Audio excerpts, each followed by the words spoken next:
Hey guys, welcome back to the channel. In this episode of Coffee with Linx, we're going to be discussing our entire video ads process.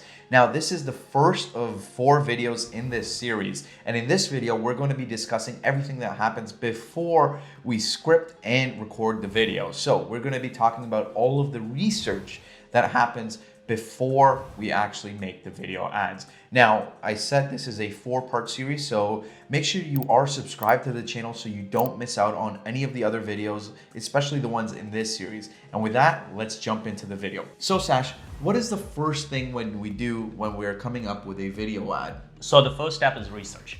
Research is really important, as before you even start scripting your ad, you really need to understand your customer, you need to understand your competitors and the market that you're targeting.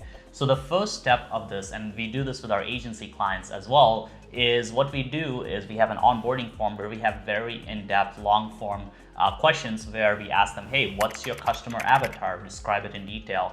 What kind of competitors do you have? What's the average day in the life of your customer? And what are the major pain points you're solving, right? So we really want to understand the customer well, and realistically, it should be something where it's like actual paragraph where you write down exactly what their customer is like, really just imagine their day-to-day life. And if you have multiple customer types, then write down multiple avatars. And by doing this, you're going to really have a clear idea of what you want to do with your video ads and your funnel. Now, this next step in this is to understand the pain points that your product solves, because ultimately your product, it has a certain purpose, right? The purpose is to relieve the end user of whatever pain or problem they had, right? So if you can make that very clear, you can script much better ads. So once you figured out your customer avatar, so to say, you've figured out the demographics, and you've really detailedly written down all of the pain points that you're going to be targeting within your ads, the next step would be to go and look at your competitors.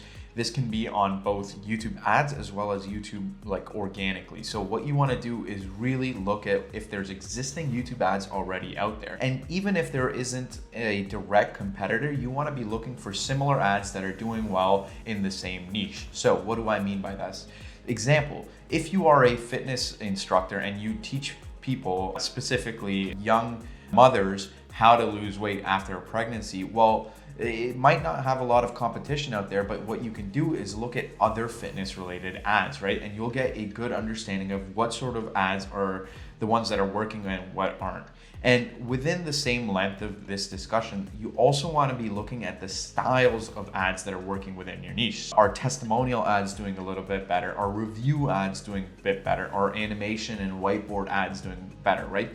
Obviously, certain industries will respond a little bit better to a certain ad type, and you want to really figure out what will respond with your specific offer. What do we move into next, Sash? So from there, right, once you've done your video ad research, and we use tools like VidTow or Video Ad Vault to do this research, and once we have basically these ads that have worked, we have all the customer information, you really want to put this all into one place. We have a document internally we use for our clients. It's called a client data sheet, and it basically has all the information. Literally, it's a multi-page document. So the script writers, the media buyers, they can all go in there, and it's basically one brain, right? One place where you have the core information that you need to really run the account, because the media buyers and the script writers or the copywriters will all need that information.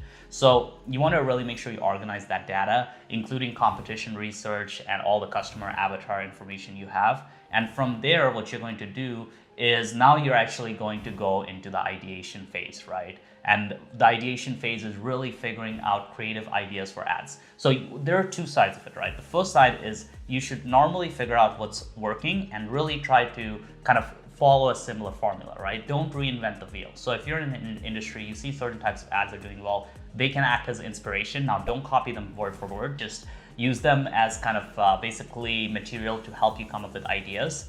And it also shows you what people are responding to in the industry, right? Because a lot of people think that people have these pain points and that they respond to this, but in reality, what's working right now in terms of the ads that are actually getting more views and are being run at a mass scale, those are the pain points and the ad angles that people are responding to. So you want to start there by looking at what's already working. So don't reinvent the wheel. From there, then you want to test brand new concepts. And brand new concepts mean that you really come up with ideas that are just out of the ordinary, right? So the way we kind of do this is we often have our creative coordinator, who's the person in charge of coordinating this whole creative and production process, and then the copywriter, as well as our COO, Alex, and basically all three of them come with ad ideas together, right? So they have a brainstorming meeting where they come up with new ideas for ads. And that's a really important thing to do. And it's the same thing with me and Neil, right? Like we run ads for Linx, and we often brainstorm ideas for ads. And we were on a surf trip this weekend, and we came up with a really cool hook for an ad that you'll probably see soon, because of the fact that when you have two people bouncing ideas off each other, it works a lot better. So that's the whole ideation phase, and I think that wraps it up for this video. Neil, did you have any other words on here? So in addition to what Sash said, obviously we want to be collaborating with a group and really throwing a lot of ideas together. If you don't have the liberty to kind of bounce ideas and figure out what ad hooks and ad creative styles will work for you, some of the things that we internally do is we actually look at YouTube, right? There are trends of organic videos and we try and emulate them, especially when we don't have a big group mastermind session or anything like that. So we'll go actually to the platform itself. The other thing we also do is within the ideation phase, we start to write down exactly where we think we would want to place these ads. Especially this is true if you're doing a lot of keyword and placement campaigns. If you are going to be placing your videos on a specific type of video, then obviously your ad should also kind of fall in line. What do I exactly mean by this? Imagine you have an e-commerce product and you're thinking you're going to be placing an ad on review videos. Well, it might be a good idea to test out a review or unboxing style of ad on those videos. So if you were already thinking about the next step in the ideation phase, that can also help you generate more ideas for your YouTube ads. Other than that, I think that's it. Is there anything else, Sash? No, that wraps it up. So guys, if you enjoyed this video, smash the subscribe button, hit that notification bell so you can be the next to know when we release the next video in the series. Part 2. And yeah, and then also if you guys are interested in us doing this for you, we do have agency services. There'll be a link below if you want to go check that out.